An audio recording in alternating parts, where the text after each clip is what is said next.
आज की कथा है समुद्र मंथन की, जहां देवता और असुरों ने मिलकर समुद्र को मथा और प्राप्त की अनेक अनमोल और शक्तिशाली वस्तुएं। तो चलिए शुरू करते हैं। हलाहल विष। समुद्र मंथन से सबसे पहले निकला हलाहल एक अत्यंत घातक विष था। इसकी एक बूंद से पूरा संसार नष्ट हो सकता था। संपूर्ण सृष्टि को बचाने के लिए भगवान शिव ने इसका पान किया, जिससे उनका कंठ नीला हो गया। इसलिए उन्हें नीलकंठ भी कहा जाता है। ऐरावत।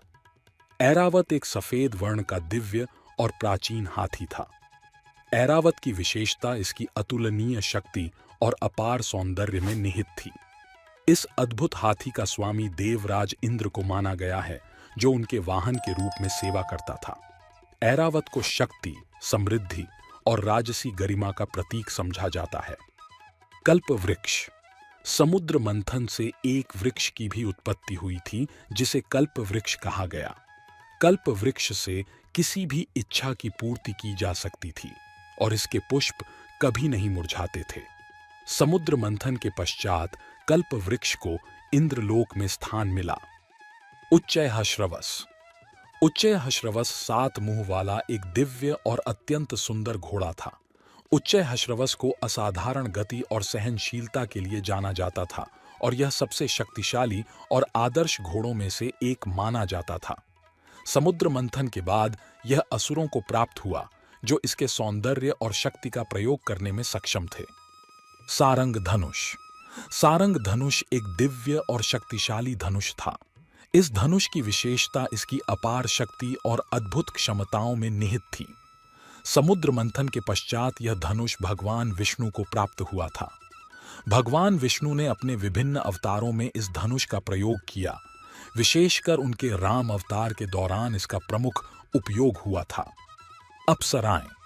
समुद्र मंथन के समय कई अप्सराएं भी प्रकट हुईं, जो स्वर्गीय सौंदर्य और नृत्य कला की प्रतीक थीं।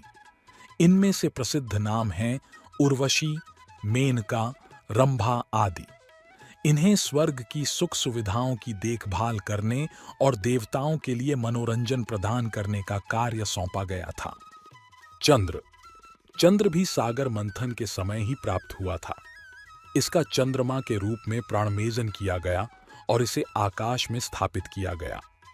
चंद्र को प्राप्त करने से देवताओं को अमृतीय गुण मिले। महादेव ने अर्धचंद्र को अपने शीश पर धारण किया। धन्वंतरि।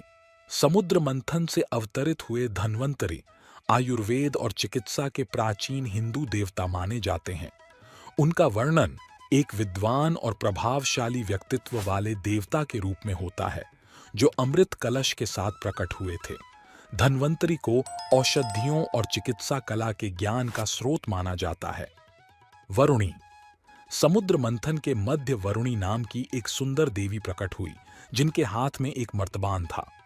उस मर्तबान में एक दिव्य पेय था, जिसे सुरा या मदिरा के रूप में जाना गया, और यह देवताओं और असुरों दोनों के बीच विशेष रूप से प्रसिद्ध हुई। इस पेय को आनंद और मादकता का स्रोत माना गया था और यह दैवीय उत्सवों और समारोहों में प्रयोग किया जाता था। कामधेनु। कामधेनु, जो समुद्र मंथन की एक अन्य दिव्य देन है, धन और समृद्धि का प्रतीक मानी जाती है। यह एक अद्भुत गाय थी, जिसके पास अपने स्वामी की किसी भी इच्छा को पूरा करने की अद्वितीय क्षमता थी। इस गाय के स्वामी को असीम संपत्ति और वैभव प्राप्त होता था। समुद्र मंथन के बाद कामधेनु को सप्तऋषियों को सौंप दिया गया। कौस्तुभ रत्न। समुद्र मंथन से एक और रत्न कौस्तुभ की प्राप्ति हुई थी। कौस्तुभ का रूप बहुत ही मनमोहक और सुंदर था, जिसने इसे रत्नों में अद्वितीय बनाया। भगवान विष्णु ने कौस्तुभ को अपने हृदय के पास धारण किया। इस रत्न को सुख और शांति का प्रतीक भी माना जाता है। लक्ष्मी। समुद्र मंथन से उत्पन्न हुई देवी लक्ष्मी धन और समृद्धि की देवी हैं। उनकी उपस्थिति ने संपूर्ण सृष्टि को सौंदर्य, धन और ऐश्वर्य से समृद्ध कर दिया। समुद्र मंथन के पश्चात देवी लक्ष्मी ने भगवान विष्णु को अपना स्वामी चुना। उनकी अनुकंपा से धन, धान्य, समृद्धि और सफलता का आशीर्वाद मिलता है। अमृत कलश। समुद्र मंथन से निकला अमृत कलश अमरता का प्रतीक था। यह एक पात्र था जिसमें अमृत भरा हुआ था, जिसका सेवन करने से कोई भी अमर हो सकता था।